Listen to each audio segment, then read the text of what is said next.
En nombre del Colegio Olamí Ort, quiero dar la más cordial bienvenida a los alumnos, maestros y directores de los colegios invitados, al ingeniero Mario Dizán, presidente del patronato de nuestro colegio, a los miembros del patronato que trabajan junto con él, a directores, maestros y estudiantes de Olamí, así como a todos los miembros de universidades e instituciones comunitarias que nos acompañan el día de hoy.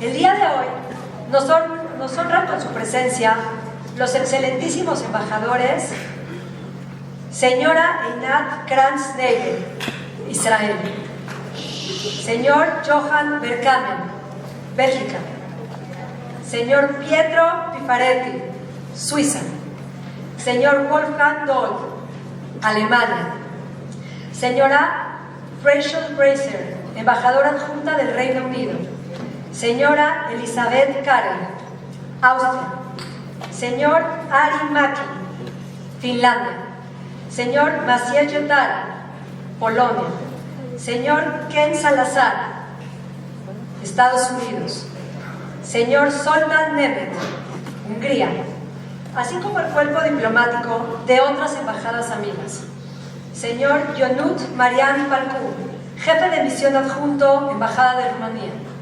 señora Teodora Micheva Kristova, jefa adjunta de la misión Embajada de Bulgaria, señora Trisha Cámara, oficial de Asuntos Políticos de la Embajada de Estados Unidos, señora Dalia Neumann, agregada de Diplomacia Pública de la Embajada de Israel. Bienvenidos todos. Es un honor poder contar con su presencia el día de hoy. Bruhim Abaim Lekulam.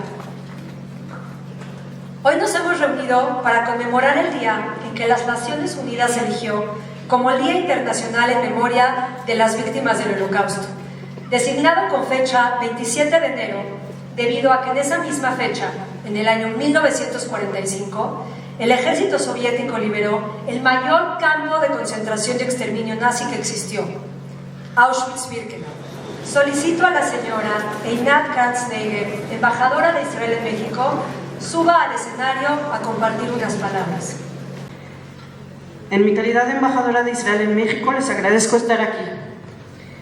Como cada año, estamos reunidos el día de hoy para conmemorar el Día Internacional de la Memoria del Holocausto, establecido por la Organización de las Naciones Unidas en el marco de la fecha de la liberación del campo de exterminio de Auschwitz el 27 de enero de 1945, hace 78 años. Este día tan importante en la agenda mundial tiene como principal intención hacernos reflexionar, además de recordar a las víctimas sobre lo sucedido hace poco más de 80 años en Europa.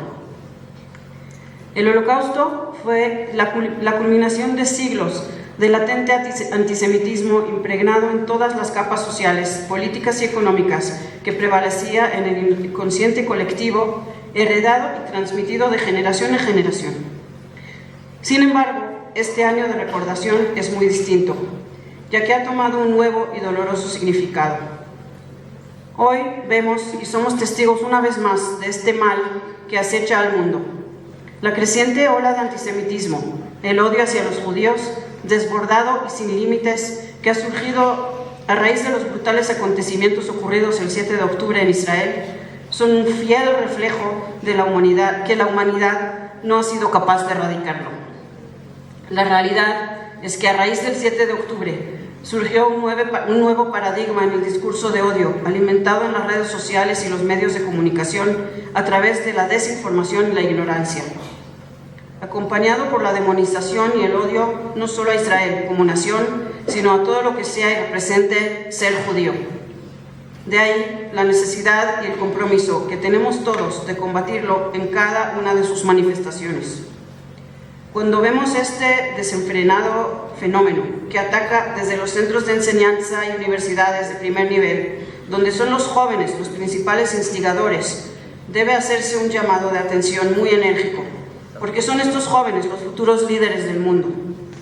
Este debe ser el nuevo desafío, aceptar que el antisemitismo va en contra de todos los valores liberales democráticos y va en contra del futuro de la humanidad. Por ello, debemos combatirlo juntos, firmes y unidos. Se ha invertido un gran esfuerzo y muchos recursos en educación alrededor de este tema. Sin embargo, no ha sido suficiente. El legendario lema que surgió del Holocausto, ese de nunca jamás, solo dos palabras tan contundentes, aquel que se ha repetido millones de veces desde el término de la Segunda Guerra Mundial, ahora más que nunca debe ser aplicado y puesto a la práctica.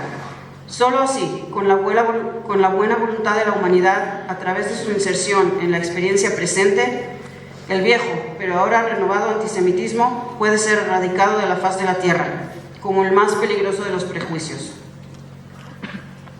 No puedo concluir mi mensaje sin hacer mención a las 136 personas que fueron secuestradas por Hamas y siguen en cautiverio en Gaza. Cada momento que pasa, sus vidas corren un enorme riesgo.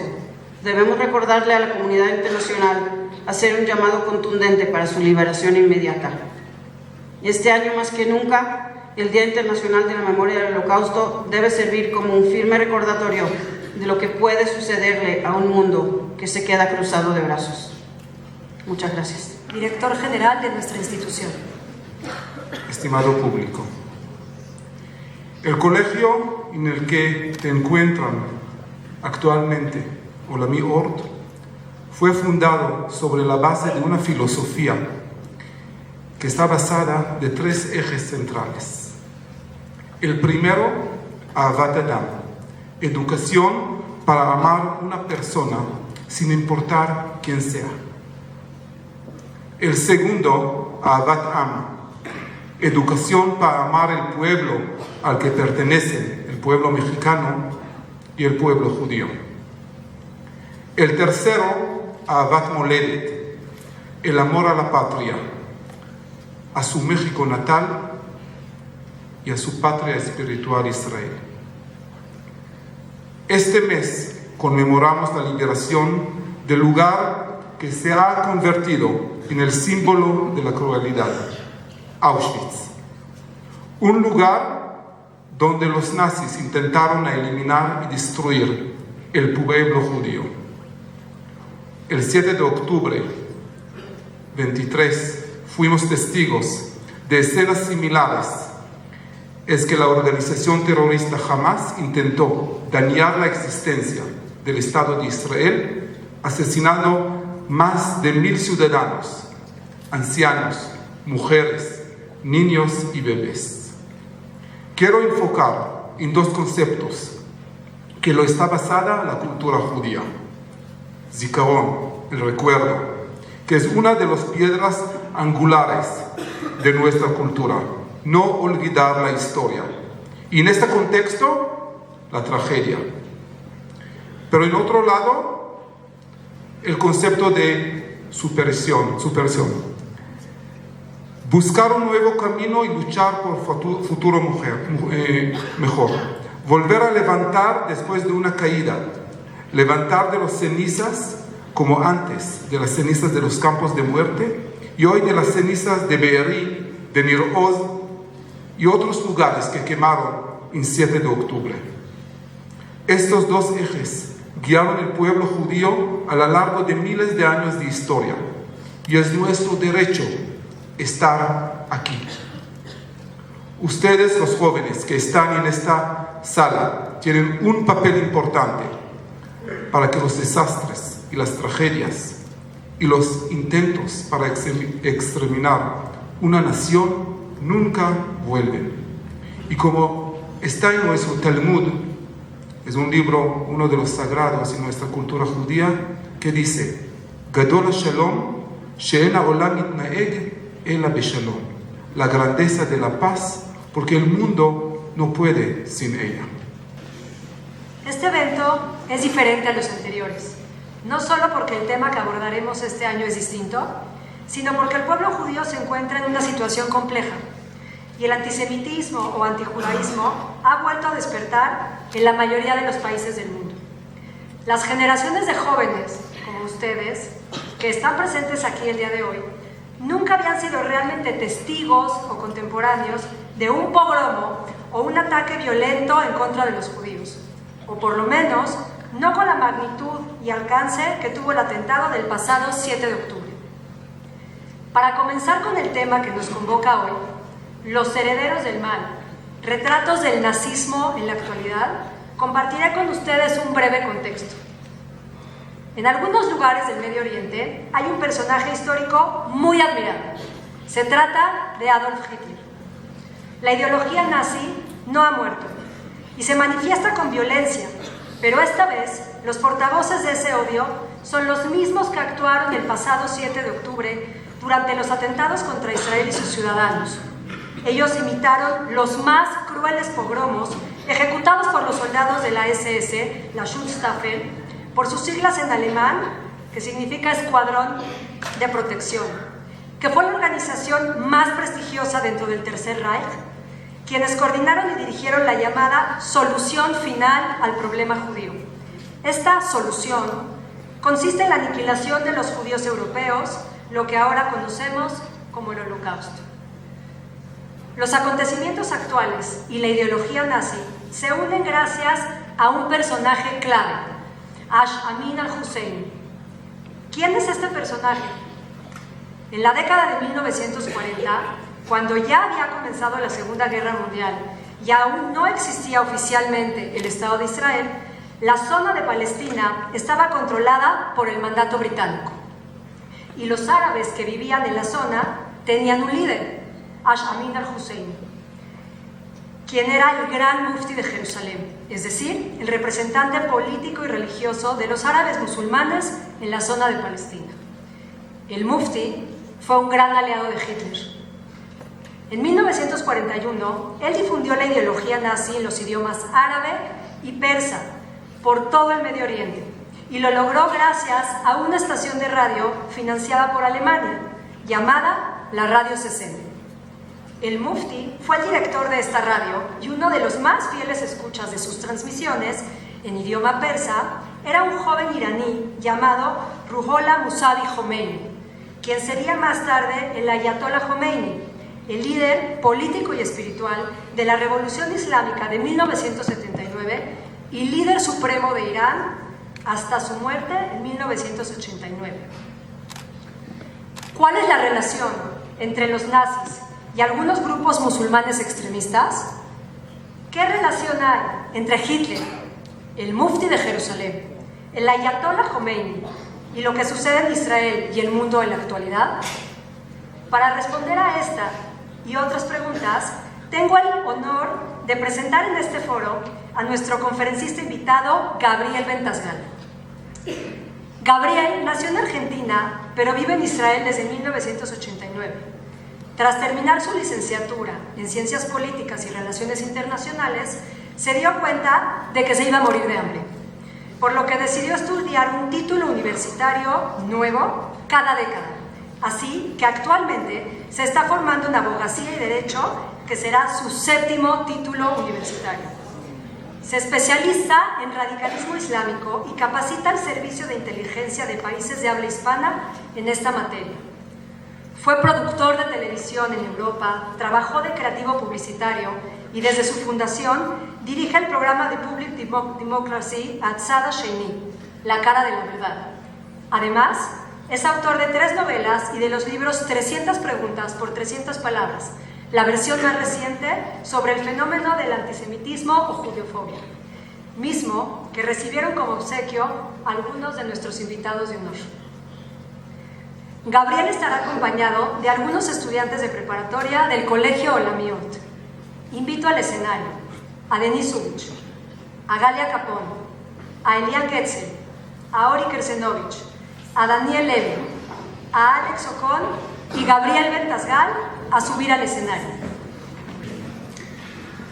Algunos conceptos importantes a tener en cuenta y ante todo gracias a Olamí y a los invitados de los distintos institutos educativos y a las autoridades que representan a vuestros países y también a la comunidad judía por la invitación y por estar presente. Algunos conceptos importantes. El antisemitismo como fenómeno es un fenómeno que tiene por lo menos 2000 años de historia y que se sustenta en 2 pilares teológicos cristianos. El primer pilar teológico dice que Dios le ha dado una verdad a la humanidad y ese nuevo pacto reemplaza al pacto anterior, lo anula, y para demostrar su superioridad, el pacto anterior debe desaparecer. Esta teoría se llama la teoría del supersesionismo o teoría del reemplazo. El segundo pilar es acusar al judío que asesinó a Dios. Ustedes lo pueden ver, ese tipo de acusación, en una película claramente antisemita como es La Pasión, hecha por Mel Gibson. El deicidio dice que los judíos son responsables por el asesinato de Dios, por lo tanto son condenados por el resto de la humanidad. Estos son los dos pilares teológicos. No significa que una persona hoy cristiana piense esto. Más aún, cuanto más defiende las Escrituras y cuanto más cristiano es la persona en la actualidad, más ama al pueblo judío, más se relaciona con el pueblo judío, y las autoridades eclesiásticas dicen que tanto la teoría del reemplazo como la acusación de deicidio no son válidas y un buen cristiano no las puede defender. Una persona que odia al judío y que habitualmente llamamos que es una persona antisemita, cosa que es un error conceptual, porque la persona no odia al semita. El semita no es un pueblo. Semitas son idiomas. Existen 4 idiomas semitas, que son el arameo, el árabe, el hebreo y el amárico. Tú no odias a una persona que habla amárico, tú odias al judío. Por tanto, la palabra no es correcta. Y además fue inventada por un antisemita, Wilhelm Marr, en el año 1870. La persona que odia a los judíos primero lo odia y después busca justificativos para explicar por qué lo odia. En la Edad Media, los más comunes era acusar al judío que asesinaba niños para sacarle la sangre para hacer matzá, pan de Pascua. El segundo mito decía que el judío robaba las hostias, porque la hostia es la representación del cuerpo de Jesucristo, y por lo tanto lo que robaba esas hostias para poder hacerle daño, y es una forma de seguir perjudicando el cuerpo de Dios. Y la tercer mito medieval era: los judíos contaminan las aguas para crear la peste negra. Un antisemita moderno no le va a decir a usted esto, porque sería ridículo. Si le dicen que los niños matan niños para crear matzá, entonces quedaría en ridículo. Pero un antisemita moderno le va a decir que los israelíes matan niños palestinos adrede, que es lo mismo que acabo de decir antes, pero un poquito ayornado, actualizado. Hoy, en general, un antisemita va a utilizar 3 argumentos míticos. El primero: los judíos dominan el mundo. Están detrás de todas las desgracias y todo es culpa de los judíos, y ese libro se llama Los Protocolos de los Sabios de Sion. El segundo mito: negación del holocausto. El holocausto no existió, o bien banalizar el holocausto, o bien relativizarlo y decir que no fue lo que dicen los judíos. No es tan así. El tercer mito de un antisemita es: yo no odio a los judíos, yo simplemente soy antisionista. No soy antisemita, soy antisionista. Hay un problema: casi todos los judíos son sionistas. Y el sionismo es el deseo de que el pueblo judío tenga un estado propio independiente, igual que otros pueblos. Ahora bien, el antisemitismo es un fenómeno de origen europeo. Nace en Europa, se desarrolla en Europa, por lo tanto muchas veces cuanto más europeo es el país, suele tener tendencias más antisemitas. Y dentro del fenómeno del antisemitismo tenemos varios modelos de antisemitismo. Uno de ellos es el antisemitismo nazi, que considera que el judío no es un ser humano, sino que es una raza y es una subraza. Esa subraza se nutre de la creatividad de otros pueblos y por lo tanto debe ser eliminada. Hay un problema. En el Medio Oriente de hoy vemos a portavoces del Hamas, de Hezbollah, de ISIS, de Al-Qaeda, hablando como nazis.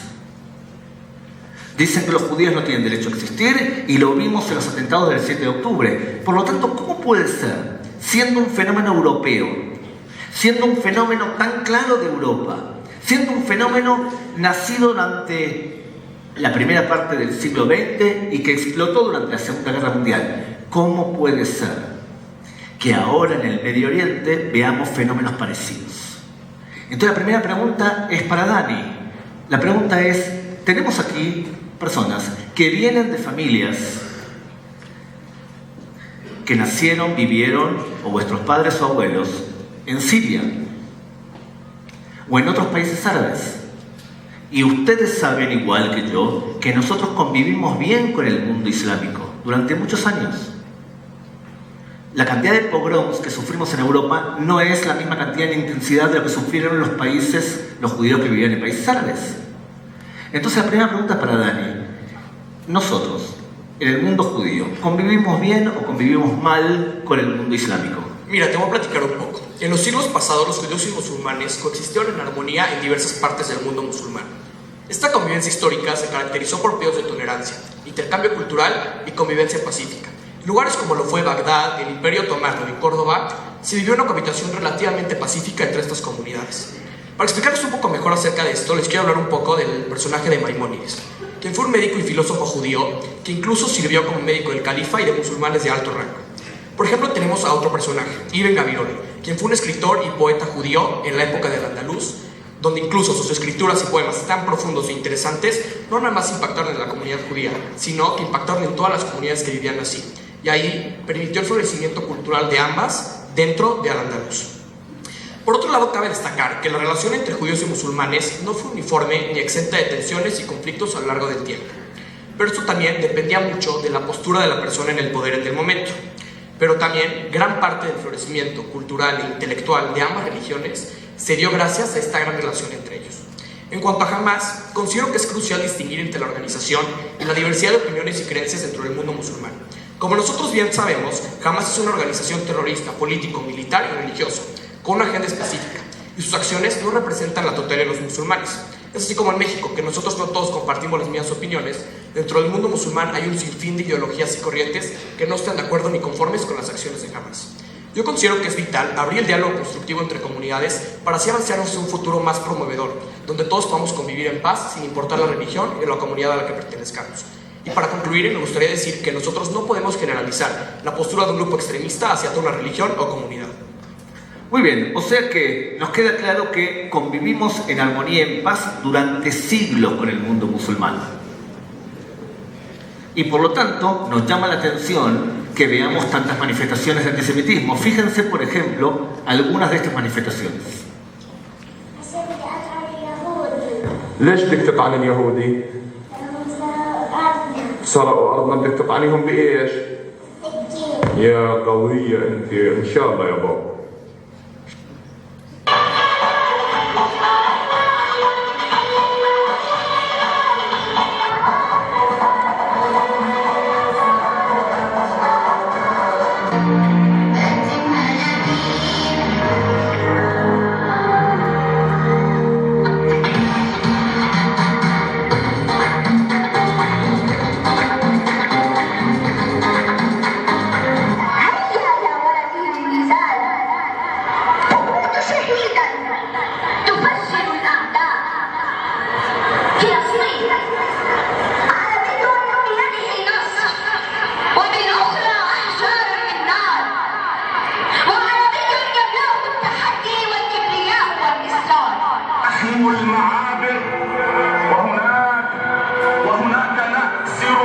صيحات التراجع والتآمر كلماتنا طلقات عز بصائر فهنا تسربل بالدماء زحف المحابر.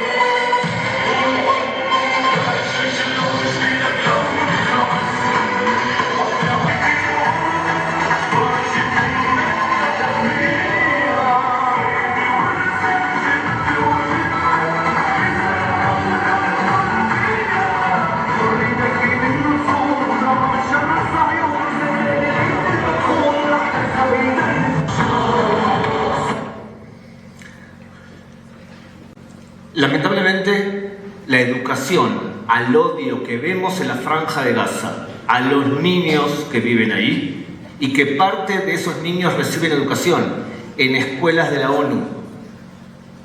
La UNRWA administra muchas escuelas de la Franja de Gaza y educan lo que acabamos de ver aquí. Entonces, este tipo de odio se traduce después en atentados como hemos visto el 7 de octubre.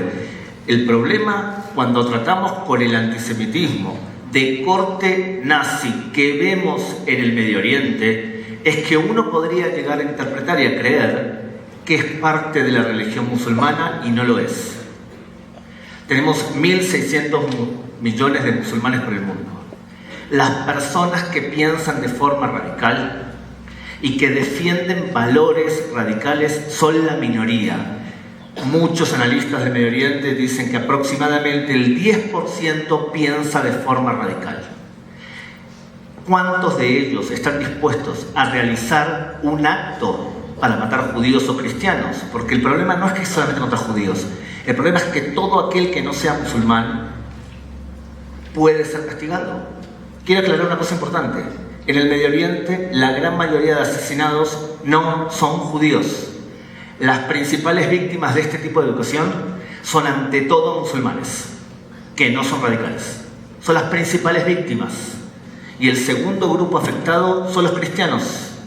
En este momento existe una organización llamada Al-Qaeda en la zona de Mozambique que está haciendo una masacre y un genocidio en serio de cristianos. ¿Y por qué los matan? Por ser cristianos. ¿Cuántos están dispuestos a hacer un evento bélico para imponer su religión? Menos del 1%. Por lo tanto, importante, estamos señalando un fenómeno que es relevante para nosotros porque se produce en un evento que produce un atentado con muchas muertes, en un intento de aniquilar hasta el último judío, de violar a las mujeres judías, de degollar a sus niños, incendiarlos. O sea que no es un evento pasajero, nos está mostrando la maldad en su máxima expresión y por eso lo señalamos. Pero quiero volver a aclarar, estamos hablando de un fenómeno que es la minoría del mundo musulmán. Pero dicho esto, nosotros tenemos que analizar qué dicen los datos fácticos y para eso le vamos a pedir a Elian que nos explique cuál es el nivel de antisemitismo que vemos en general en el Medio Oriente, que es muy diferente del antisemitismo que ustedes conocen en vuestros países y por supuesto también en Europa. Elian. Gracias. Según la Liga de Antidifamación, el porcentaje de antisemitismo en el Medio Oriente y en el norte de África es de un 74%, mientras que en el resto del mundo es de un 23%. Lo curioso es que dentro de los musulmanes que no están en esta región es de un 24%. Ustedes se preguntarán por qué es esto. El ejemplo más claro es Irán, actualmente uno de los mayores enemigos de Israel, promoviendo la violencia hacia Israel y hacia las diferentes comunidades judías de todo el mundo. Podemos verlo muy claro en sus libros de estudio, equivalentes a nuestros libros de la SEP, donde muestran mensajes de odio que incitan a la guerra y adoctrinan. Aquí podemos ver un ejemplo de un libro de 5º grado de primaria. En esta otra imagen es de un dibujante brasileño, Carlos Latuf. Él es uno de los principales representantes de la judiofobia moderna. Aquí podemos ver cómo Israel está aniquilando palestinos en Gaza, mientras Estados Unidos lo apoya y con la mirada cooperante del resto del mundo y de otros países árabes. También han tenido grandes esfuerzos por negar el Holocausto, empezando por el 2002, con el discurso de Khamenei, uno del mayor líder de Irán actualmente. Él dijo que los campos de exterminio y las cámaras de gas eran una historia que la verdad no era clara y que se usaba como propaganda sionista para ganarse la solidaridad del mundo. Ahmadinejad en 2005 dijo que el exterminio nazi contra los judíos era un mito. También enseñaban propagandas como los gráficos que vemos ahora. Muy bien, fíjense, lo que estamos viendo es que en el Medio Oriente tenemos un alto nivel de antisemitismo, un muy alto nivel. Y tenemos países que fomentan el odio hacia el judío y la negación del Holocausto. Pues les recuerdo que las 3 formas de manifestación de antisemitismo actualmente es la negación de la Shoah, del Holocausto, acusar al judío de dominar el mundo y también negar el derecho a la existencia del Estado de Israel. Elian nos dice que uno de los principales promotores de esta política es Irán. Y citó al presidente Mahmoud Ahmadinejad que muchas personas, cuando él iba a hablar a la ONU, países que ustedes embajadores representan, se levantaban y abandonaban la sala porque no iban a permitir que un negador del Holocausto hable en público y sea visto como una persona legítima. Lo que Elian nos muestra es una serie de gráficos y dibujos, porque en el Medio Oriente la mejor forma de difundir una ideología es a través de cómics. Entonces, fíjense, dibujos como estos. Qatar, un país que fomenta el antisemitismo y que tiene una cadena de televisión llamada Al Jazeera que es claramente judiófoba y que fomenta la destrucción del Estado de Israel. Cuando habla en árabe, cuando habla en inglés, dice otra cosa completamente diferente. Qatar, un país que nosotros como humanidad le dimos la oportunidad de organizar un mundial de fútbol. Es muy grave. Eso muestra nuestros problemas en legitimar a alguien que asesina mujeres, persigue y la idea de asesinar al pueblo judío en su tierra y además persigue a todo musulmán que no sea como ellos. En Qatar se dibujan dibujos como estos. El judío antes asesinó a Jesús y ahora asesina a los musulmanes y al pueblo palestino. Fíjense lo siguiente. Próximo. Fíjense en Arabia Saudita. Este tipo de dibujos en donde muestra al judío como una subraza o como un insecto, como un animal, significa que no es un ser humano, eran típicos dibujos de la Alemania nazi. Y en el Medio Oriente lo vemos todo el tiempo, deshumanizar al judío, tratarlo en este caso como una serpiente. El próximo. Este tipo de gráficos y de cómics lo vemos lamentablemente todo el tiempo en el Medio Oriente y no es algo esencialmente nuevo. Entonces la pregunta es, vemos ahora este tipo de antisemitismo de corte nazi, pero vayamos a las raíces. ¿Es que acaso el Corán, como libro sagrado del Islam, promueve esto? Y para eso, ¿a quién vamos a preguntarle? Ori. Le preguntamos a Ori, ¿el Corán es un texto antisemita? ¿Es un texto de corte nazi? ¿Qué nos enseña el Corán? Bueno, el Corán, texto sagrado del Islam, contiene suras o fragmentos que hablan ya sea positiva o negativamente sobre los judíos. Esto según el contexto histórico y la relación que tenía Mahoma con los judíos de Arabia. Algo interesante es que cuando a los judíos se les nombra de manera positiva en el Corán, se les nombra Banu Israel. Sin embargo, cuando se les nombra de manera negativa, se les dice Yahud. Algo que me parece relevante es que cuando Mahoma vivía en la Meca, él buscaba tener amistades judías, fomentar su relación con ellos. Sin embargo, cuando él hace la Hejira o su migración a Medina, es cuando las suras en el Corán se tornan negativas hacia los judíos. En el Islam, como en cada religión, ellos piensan que su teología es superior hacia las demás religiones. Es por eso que tienen dos leyes: Din al-Haq, que es la ley que rige, y Din al-Batel, que es la ley que ha sido anulada por una nueva. El Corán dice que la ley judía y el cristianismo han sido anulados. Sin embargo, también el Corán dice que nosotros, los judíos, somos el pueblo elegido de Dios, pero también nos critica porque nosotros hemos rechazado a Mahoma, que se supone que es el último profeta. Pero Mahoma siempre que habla del judaísmo, habla bien. Muy bien, o sea, ¿qué tenemos? Tenemos que Mahoma tiene una relación dual con los judíos. De verdad se lleva bastante bien, más aún todavía. Esto es menos sabido quizá en la historia, pero en el año 608, un rabino de Etiopía se escapó de Etiopía y se fue a vivir a la casa de Mahoma durante 2 años. Se llamaba Kaab, en castellano Jacob. La influencia del judaísmo en la teología islámica es muy alta. En los primeros años, cuando Mahoma busca amigos y cercanos y aliados, habla muy bien de los judíos. No solamente eso, el primer año y medio de su misión sobre la tierra, Mahoma le pide a sus fieles que recen hacia Jerusalén. Es la primera qibla, es el primer lugar de rezo hacia Jerusalén. O sea que tiene una relación relativamente buena hacia los judíos.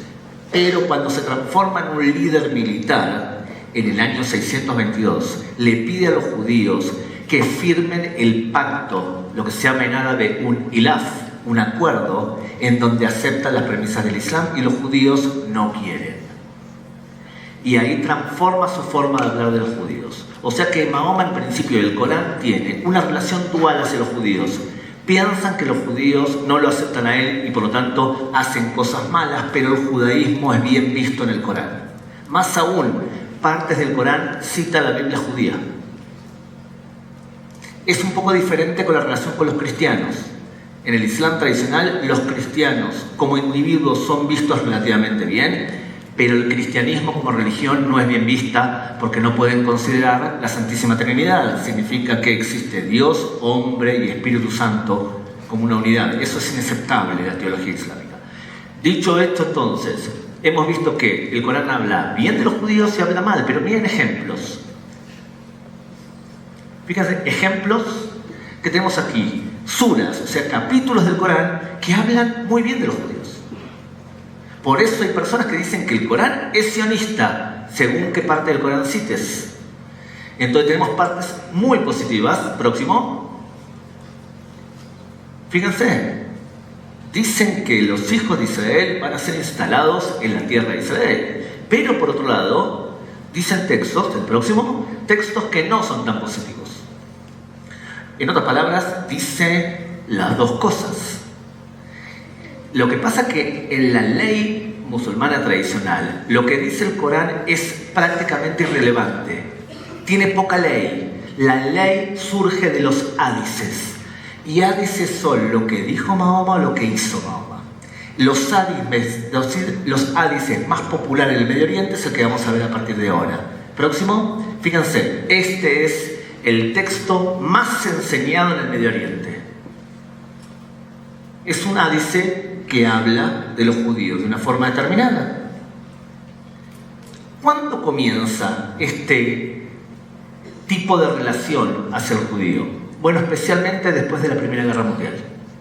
Lo que nosotros vemos en la forma de hablar de Hamas no es algo histórico, es algo político que surge en los últimos 100 años, con el surgimiento del siguiente fenómeno. Fíjense, Europa conquista el Islam, Francia e Inglaterra conquistan al Imperio Otomano. Y los musulmanes de a pie se preguntan cómo puede ser, si como bien dijo Ori, nosotros somos Din al-Haq, somos la ley que rige, y los otros son Din al-Batel. ¿Cómo puede ser que un dhimmi, un ciudadano que yo considero que tiene la ley anulada, cristiano de Europa, me conquistó? Grupos del Medio Oriente dicen, nos conquistaron porque no cumplimos la ley como se debía. Y crean una organización llamada los Hermanos Musulmanes. Para poder volver a la época de Mahoma, donde éramos la principal potencia del mundo, tenemos que hacer dos cosas. Una, Dawah, acción social.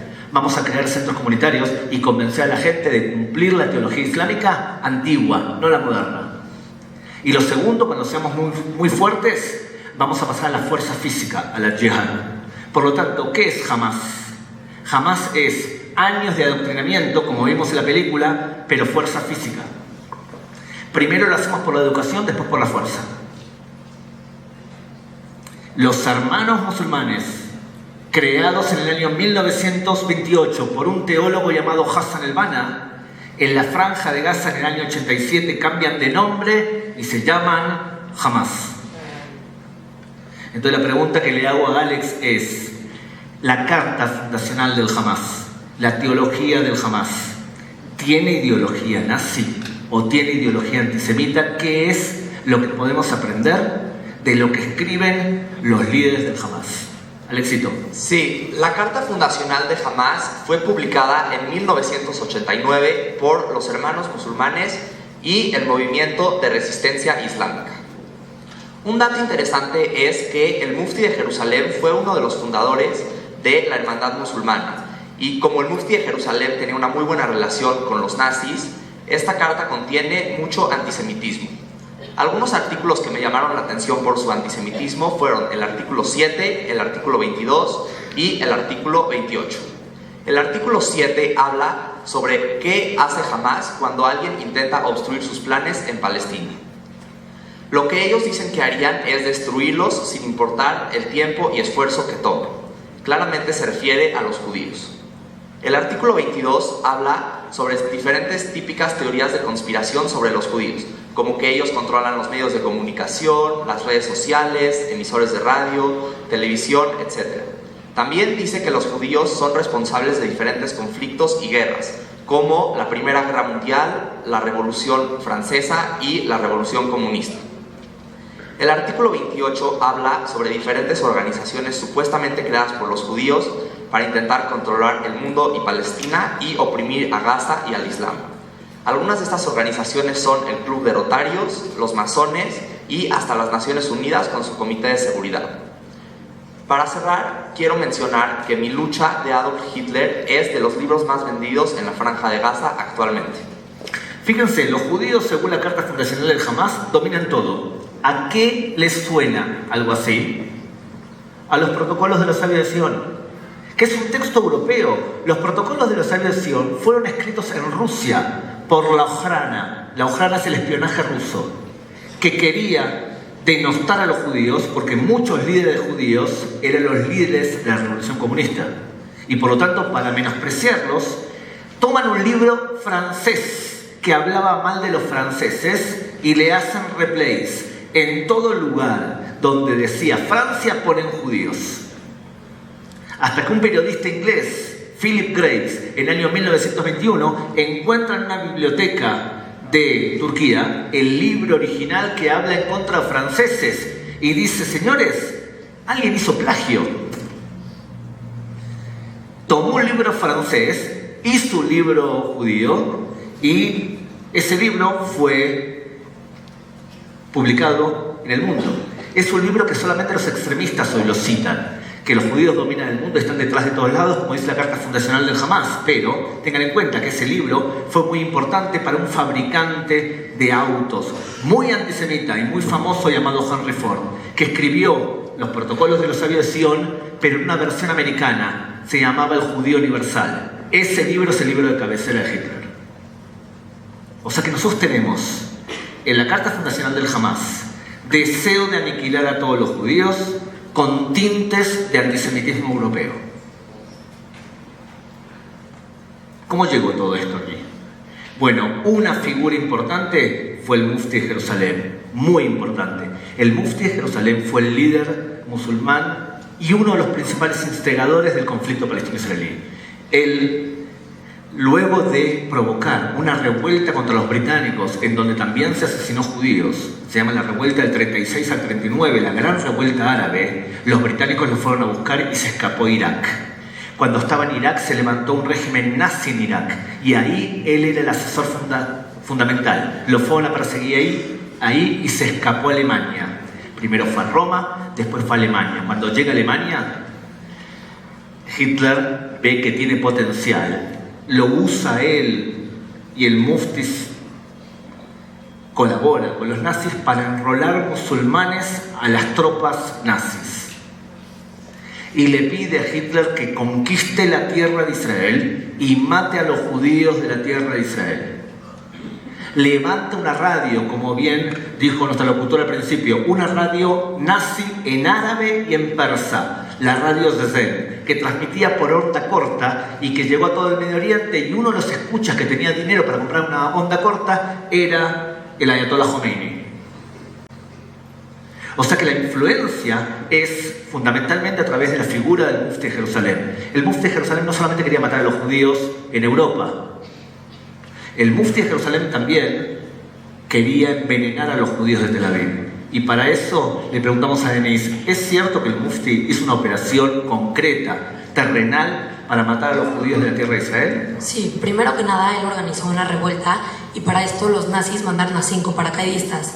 Él también planeó el envenenamiento de las aguas de Tel Aviv y bueno, él eligió esta ciudad porque creía que era el renacimiento de la nación judía y al provocar muertes ahí iba a entrar en pánico todo el territorio y de esta manera se iba a facilitar la revuelta.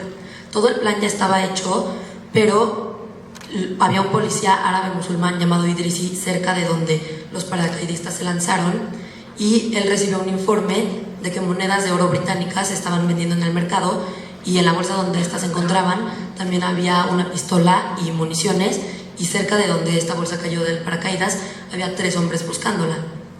Estos 5 terroristas llevaban consigo dinero turco y austriaco, comida enlatada, las monedas de oro, pero lo más importante era un extraño polvo blanco que se mandó a investigar y resultó ser un potente veneno que se diluía con facilidad en el agua y una caja bastaba para matar a 25,000 personas.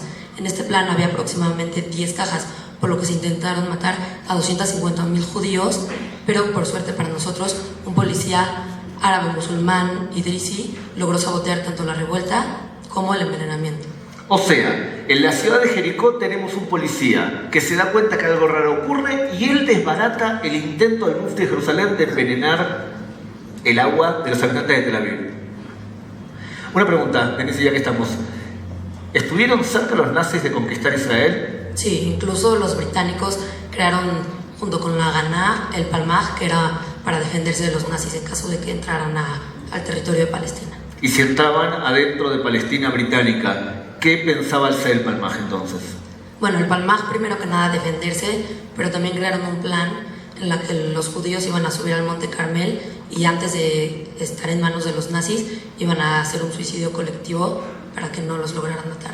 O sea, esto que acaba de decir Denise se llama Masada en el Monte Carmel.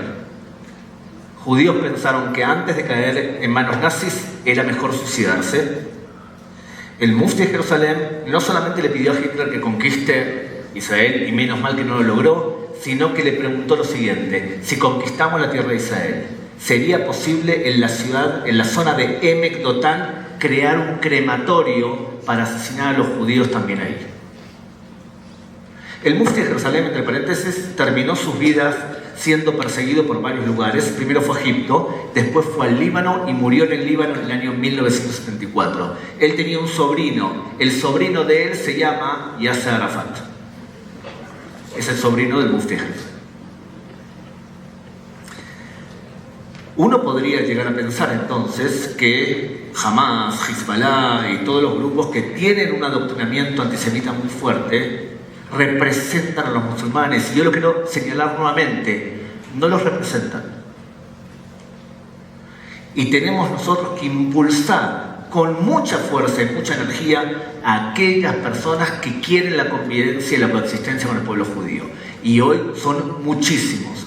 Ustedes van a encontrar, por ejemplo, la rama del Islam, la Ahmadiyya, que tiene alrededor de 20 millones de musulmanes que piden coexistir con los judíos, rezar juntos y que realmente aman al pueblo judío también, porque se educan por las partes del Corán y por los hadices que no enseñan al odio.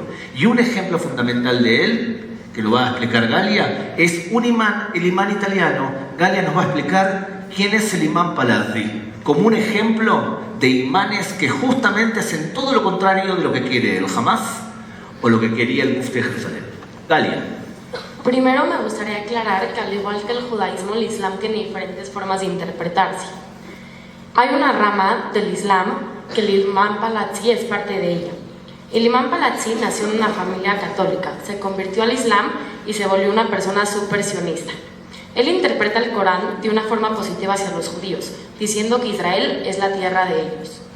Hoy en día comenta que hay una interpretación del islam muy radical, que es Hamas. Hamas, un grupo terrorista fundamentalista, que al igual que los nazis busca la destrucción total de los judíos.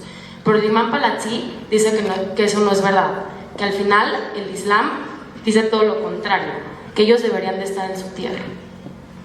Fíjense entonces, tenemos lo siguiente: tenemos un fenómeno de musulmanes que apoyan al Estado de Israel, musulmanes que quieren destruir y aniquilar a todos los judíos. ¿De qué depende que tú termines pensando de una manera o de otra? Depende simplemente de la educación que recibes. Hoy, por ejemplo, tenemos que la antigua Alemania nazi hoy es el país llamado Alemania, que es un gran aliado de Israel. La Alemania moderna jamás va a permitir que se eduque a ese mismo tipo de odio, y cuando alguien quiere decirle a un niño que está haciendo un genocidio, los primeros van a ser los alemanes a decir: nadie puede comparar algo tan igual. Tanto es así que ahora, cuando Sudáfrica presenta una demanda diciendo que Israel hace un genocidio, el primero, además de nuestro aliado más importante que es Estados Unidos, el primero que viene y dice: nosotros no vamos a permitir que se compare un genocidio con lo que está ocurriendo en la Franja de Gaza. Y a ti, embajador, como representante de tu país, te quiero agradecer por la postura como israelí, por lo que han hecho en los últimos años, meses, por el pueblo judío en Israel. Depende de la educación que nosotros recibamos. Lo que nosotros no podemos hacer es ocultar la cabeza bajo tierra y decir que el antisemitismo no existe, que el antisemitismo de corte nazi en el Medio Oriente no existe, sino hay que nombrarlo, hay que señalarlo porque lo que ustedes acaban de ver y lo que los chicos le han contado, estos son los herederos del mal. No están tanto en Europa, no están en América Latina tanto, pero sí están en el Medio Oriente. Y la mejor forma de poder combatir el antisemitismo es nombrarlo, señalarlo, mostrarlo, denunciarlo. Muchas gracias. Para que en él descanse el alma, solo por unos momentos. מבוקש מקום, שקט עליו תנוח הנפש לכמה רגעים בלבד.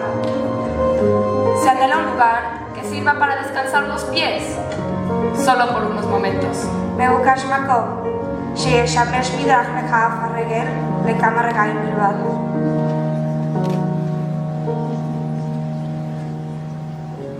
Se anhela una planta, hoja, tallo o arbusto que no se doble cuando llegue ella, solo por unos momentos.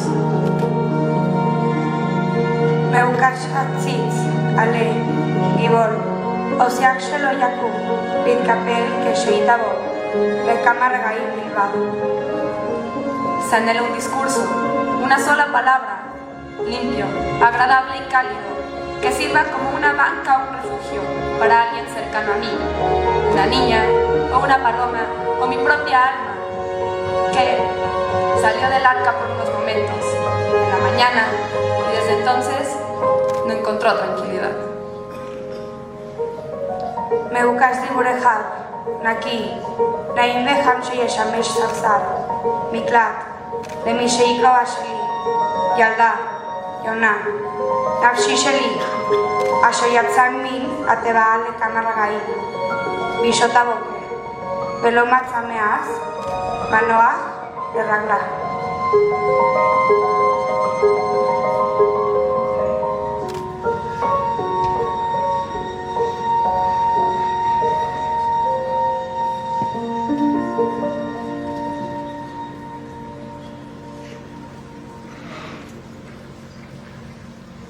Simplemente 6 preguntas y empezamos por Dani. Sí, la primera pregunta para ti, Gabriel, que hacen en el público es: ¿los niños en Gaza son culpables de lo que está sucediendo si así son educados? No, de ninguna manera. Los niños jamás pueden ser acusados como culpables, sino que hay que acusar a todos los que llevaron a un niño pequeño a anhelar, a aspirarse a un suicida. ¿Y quiénes son los que lo están educando? Hay gente que lo está educando, que son, por ejemplo, escuelas de la UNRWA, y hay también gente que está pagando. Cuando nosotros vemos que un país como Qatar invierte en Hamas 25 a 30 millones de dólares, son los responsables educativamente de que logremos, de que veamos a niños queriendo ser soldados o aspirando a ser un mártir para llegar al paraíso, al Jannah, que es una aspiración que tú ni yo queremos. A ti te educan para, en esta vida, ser lo más productivo posible y hacer algo que en el judaísmo llamamos tikkun olam, mejorar el mundo. Lilian, ¿qué preguntaron? Aquí tengo otra pregunta. ¿Sería posible la creación de un Estado palestino reconocido internacionalmente para diversos tratados comerciales? Yo creo que sí, y sería muy buena la existencia de un Estado palestino. Más aún, en el judaísmo clásico, nosotros consideramos que la tierra es menos importante que la vida.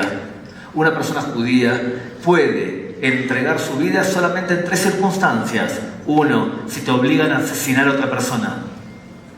2, si te obligan a tener relaciones sexuales con tu hijo. 3, si te obligan a creer en otros dioses. El pueblo judío, ante todo, va a preservar la vida. Y si estamos convencidos que hay un socio palestino para lograr un Estado y que vivan en paz y coexistencia con nosotros, yo voy a votar a favor y muchos de los israelíes también van a hacer lo mismo. Ori. ¿Hay una posibilidad de que la guerra de Israel acabe pronto? Lamentablemente no va a ser pronto, porque para poder erradicar la capacidad militar que tiene Hamas tienes que ir túnel por túnel. Hicieron 500 kilómetros de túnel bajo tierra y ahí tienen secuestrados de rehenes a 136 israelíes, menores de edad algunos de ellos, hombres y todavía mujeres. Han violado mujeres y mujeres que han sido violadas han regresado del cautiverio embarazadas. Eso es lo que ha hecho Hamas con nuestros ciudadanos. Y por lo tanto, para poder erradicar esa amenaza y asegurarnos en la medida de lo posible que no lo vuelvan a hacer, los soldados israelíes van a tener que entrar casa por casa, incluso si dicen que somos mala gente. Porque esta vez los judíos estamos decididos a que no nos vuelvan a asesinar. Al éxito. Sí, la siguiente pregunta que te hace el público es: ¿la ONU ha sido beneficiosa para solucionar el conflicto palestino-israelí? La ONU ha sido una de las causas del conflicto palestino-israelí. Lamentablemente tenemos una organización de 193 países donde la mayoría son dictaduras y donde se ha financiado a un conflicto para que sea eterno. La ONU ha creado la UNRWA, que es la organización que protege al refugiado solamente palestino. Y esta organización ha gastado $45.000 millones que podrían haber sido utilizados para comprarle una casa a un palestino, un auto a un palestino y un jardín a un palestino, y en vez de eso han provocado desocupación y barbarie. La ONU en ese sentido tiene que ser señalada como parte del problema. Y cuando el secretario general de la ONU, en vez de solidarizarse con el Estado de Israel, dice que hay que comprender las circunstancias que llegaron al Hamas a hacer lo que hicieron, es lo mismo que venga el secretario general de la ONU y diga que hay que comprender las circunstancias para el surgimiento del nazismo y el asesinato de 6 millones de judíos. Hay gente que ha perdido su brújula moral y estamos aquí para afinarla. Sí, ¿qué tan probable es que el antisemitismo cobre la misma fuerza en la actualidad como fue en el Holocausto? Yo considero que no hay la misma posibilidad por varias razones. Primero, hoy la mayoría del mundo cristiano no es antisemita. Al contrario, hay mucha gente que admira a los judíos, protege a los judíos e entiende también que el antisemitismo siempre provoca muerte. Y como históricamente siempre ha provocado muerte, mucha gente está consciente del peligro del antisemitismo. Y no solamente eso, tenemos un Estado, el Estado de Israel, que no está dispuesto a que el odio contra los judíos se transforme en muerte. Y por lo tanto, este Estado judío no va a permitir ni que ocurra una Inquisición, ni que ocurran las cruzadas en donde se mataron a miles de judíos también, ni que ocurran todas las masacres ocurridas a lo largo de la historia, pasando desde Yebelnitsky en Ucrania, que asesinó aproximadamente 80.000 judíos, y terminando en el momento más grave del asesinato hacia el judío, que fue el Holocausto. Israel no lo va a permitir eso, y muchos amigos del pueblo judío tampoco lo van a permitir. Evidentemente hay personas que sí lo van a permitir.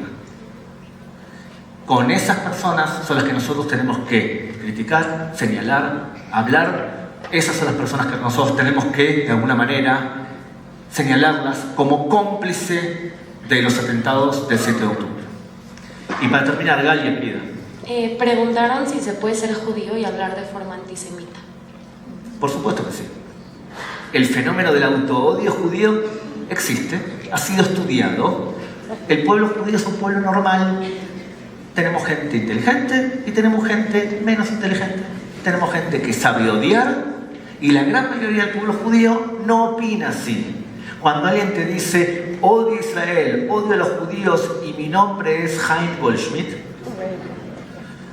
la respuesta es muy simple, son dos palabras mágicas. ¿Y qué?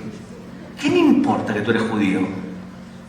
Yo hablo de contenido. Tú estás haciendo una acusación que es gravísima. No me importa quién sea. La gran mayoría de los judíos jamás hablaría así y no habla así. Pero hay, lamentablemente hay. Muchas gracias. Para continuar con nuestra ceremonia, solicito a nuestros panelistas del Colegio Lamior que suban al estrado para encender 6 velas en recuerdo de los 6 millones de judíos que fueron asesinados durante el Holocausto.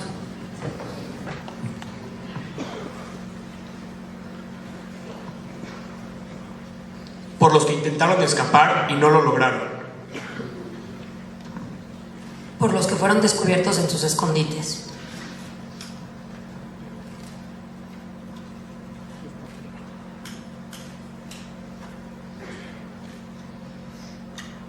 Por los valientes que se levantaron en puños.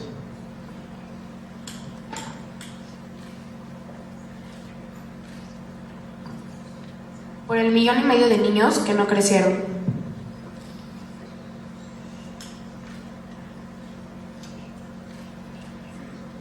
Por los jóvenes idealistas que lucharon hasta el final.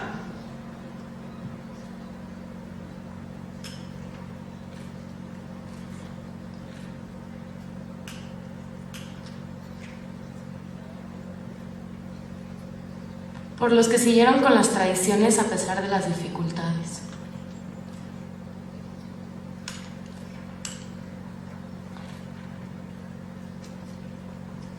Hoy encendemos una vela más, una vela distinta en honor al pueblo judío y a la situación que se vive en la actualidad.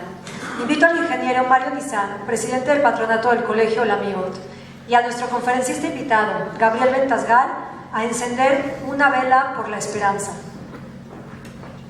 Por nuestros hermanos israelíes, que han sufrido y se han levantado, por la pronta liberación de los rehenes, por la sociedad israelí que ha impactado con su fortaleza, por la comunidad judía mundial que muestra su apoyo incondicional en cada oportunidad, porque la paz llegue pronto al Medio Oriente y al mundo entero.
Ah